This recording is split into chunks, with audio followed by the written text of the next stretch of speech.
Hey guys, and welcome to my slightly too early Master Rank Kulve Taroth guide. I've spent the greater portion of my time since the new update went live data mining and testing things out on MRKT, and I'm going to share my findings with you guys in this video. So first things first, how much health does she have? So if you're hunting solo, she has exactly 54,000 HP.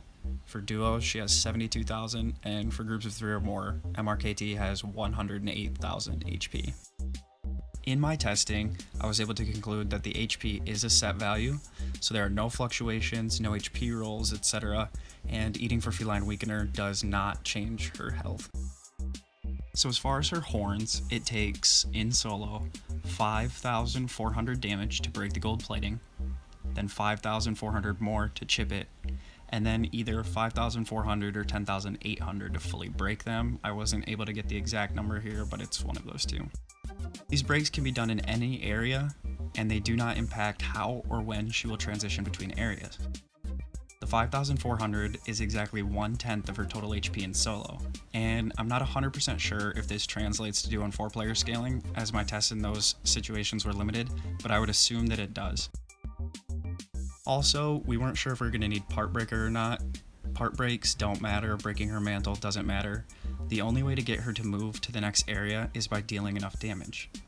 So to get her to release in area 2 and move to area 3, you have to have done enough damage to take out at least 30% of her health pool. She will always release before moving to area 3. To get her to move from area 3 to area 4, you have to have drained 60% of her HP. So in area 2, it is possible for her to escape if you don't meet the damage threshold. I allowed this to happen one time, and it was about 7.5 minutes through. I didn't do any damage and just waited. About 7:26, she escaped. So it is really easy to deal enough damage. I went in solo with stickies for 90% of these runs, and I was able to move her in less than 5 minutes almost every time. So when she moves to area 4, she gets a little bit tougher, as she moves much quicker and she now has 2 new moves compared to what she had in high rank.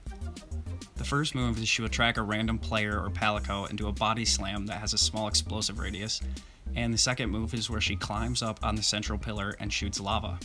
This causes meteors to fall in a large area of effect, starting from the center of the map and moving outward.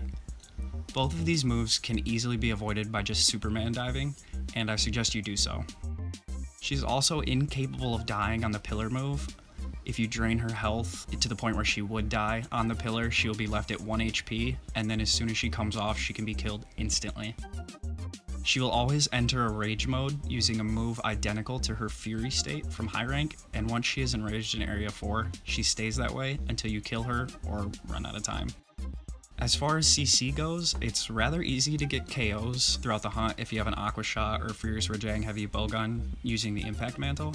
However, her sleep and paralysis thresholds are very high, so that just one CC gunner will struggle to get more than one of each of these across an entire hunt. So be sure to use your 1 pair and 1 sleep wisely. In the final area, you can still get a mount on, and the mount finisher ends the same way that it did in high rank. She'll run, ram her head into one side, ram her head into the other, and then fall. So once you kill her, you will get 5 carves from her body. You get 2 carves from each horn, so 4. You get 3 carves from the gold plating, which is a total of 12 carves. Every single one of her materials is obtainable through any of these carves, and I was able to acquire the golden dragon's fire from all 3, as well as all the other materials. As a side note, it is completely possible to kill her before area 4, but you'd need god tier CC chaining and a whole squad of big brain, big damage chads to do so. I would recommend trying this at your own risk. Upon your first completion of this quest, or upon gathering any Master Rank Kulve material and then failing or returning from the quest, you'll be able to talk to the smithy and he will tell you how to upgrade your old 80KD weapons. This involves using Master Rank parts to level up your Kulve weapons in a similar fashion to Safi weapons. However, this only increases raw damage, and in certain melee weapons, it extends the sharpness. As far as the melee weapons go, none of them reach purple sharpness, and some of them can only go up to blue, so they're not always going to be upgrades to our current weapons. For the most part, anything that uses element with Safi armor, except some light bowgun and some dual blades, got an upgrade. Power element file Charge Blade got a boost in all 5 elements, including ice. I'm going to leave a video card in the top right for you guys to check that out. It beats Beatotus. I suggest you give it a look. So once you've upgraded your weapon of choice to level 5, you can then go to the augment screen. Since these are rarity 12 weapons, you'll get up to 6 of your normal augment slots. However, you can now add custom upgrades. Utilize these to stack raw or element based on your weapon of choice. With the new update, you can also make the weapons look however you want, so get creative with this new transmog. Then, upon getting your first Golden Dragon's Fire, which is basically Kulftaroth Mantle, the Melder will talk to you about Kulv and Kiar Alchemy. So these are found under the Awakening Alchemy tab, along with the Safi Awakening. Doing the Kiar Awakening takes more points, but you get 3 incandescent weapon rolls. However, these do not guarantee Kiar weapons, rather, they only guarantee rarity 8 weapons. Kulv Alchemy is slightly less expensive and gives you golden weapon rolls. You can use 80 KT parts or master rank Kulv parts for this, so if you still have a ton of KT parts from high rank stored away, this is a good time to use them to avoid having to farm high rank Kulftaroth for more RNG weapons. So that's about all the information I was able to compile in the few hours that I've had with this quest, both on PC and PS4. This video is going live on April 23rd, 2020, and any updated information I find, I will share in the description and in the comment pin below.